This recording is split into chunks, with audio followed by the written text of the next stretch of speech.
എൻ്റെ വാഴയുടെ ഇല ഉണ്ട്. വാഴയുടെ ഇല മൊത്തം ഈ കരിമ്പട പുഴു ഇല്ലേ, എല്ലാ നാട്ടിലും എന്താ പറയലെന്ന് അറിയില്ല. ആ പുഴുവിന അത് മൊത്തം തിന്നുന്നുണ്ട്. ഞാൻ കാണിച്ചു തരാം.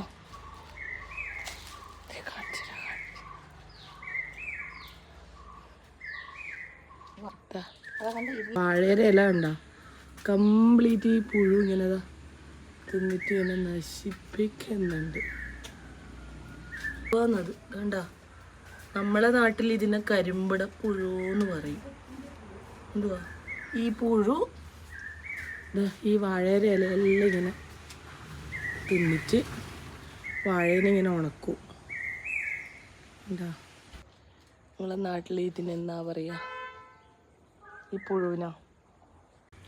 ഇതിനെ തൊട്ടാലും ചൊറിയും, ഭയങ്കര ചൊറിച്ചലാണ് ഈ പുഴു തൊട്ടാലും. ഇത് മൊത്തം ഈ മഴ വന്നതുകൊണ്ട് കംപ്ലീറ്റ് ഇങ്ങനത്തെ കുറേ പുഴുക്കളുണ്ട്.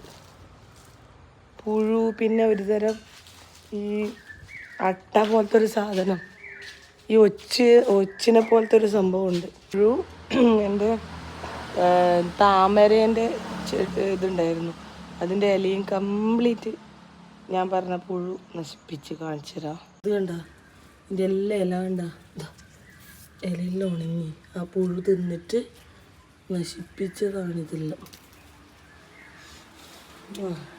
ഞാൻ പറഞ്ഞ ഒച്ച് ഇതുണ്ടോ, ഇതെല്ലായിടത്തും ഉണ്ട് എന്നിങ്ങനെ പറയുന്നുണ്ട്.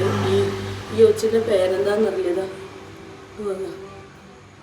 ഇതാന്ന് ഇഷ്ടം പോലെയുണ്ട്. മൊത്തം ഇവിടെ മൊത്തം ഉണ്ട്. രാവിലെ അടിച്ചു വാരി കഴിഞ്ഞാൽ പിറ്റേ ദിവസം ആകുമ്പോഴത്തേക്ക് വീണ്ടും വരും. ഇതുപോലത്തെ ഒച്ച്.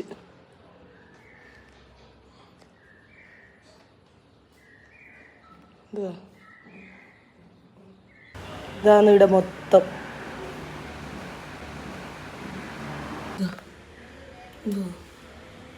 ഒരുപാടുണ്ട് ഇങ്ങനത്തത്. കളയും തോറും പിന്നെ വരും. ഇത് എവിടുന്നാ വരുന്നതെന്ന് എനിക്കറിയില്ല കേട്ടോ. പക്ഷേ ഇങ്ങനത്തെ സാധനത്തിനെ കാണുന്നത്. ഇതില്ലെങ്കിൽ ഈ കറുത്ത ഇങ്ങനത്തെ ചേരട്ട, മറ്റേ അങ്ങനെ കറുത്ത കളറുള്ള ചേരട്ട, അങ്ങനത്തെ ഇതിനെല്ലാം കാണല്. ഇപ്പം ഇപ്രാവശ്യം ഞാൻ വന്നേരം തൊട്ട് ഇങ്ങനെയുള്ള സാധനങ്ങളാണ് കാണുന്നത്. നിറച്ച് തുളസി നിറച്ചായിട്ടുണ്ട്. നമുക്കെല്ലാം അവിടെ ഒരു തുളസി കിട്ടാൻ വലിയ പണിയാണ്. നോക്കിയാൽ നിറയെ തുളസി, കാട് പോലെ ആയിട്ടുണ്ട് തുളസി. എന്താ ഇന്ന് മഴ ലേശം കുറവുണ്ട്, അതുകൊണ്ട് പുറത്തേക്കെല്ലാം കളത്തിലെല്ലാം നടക്കാം.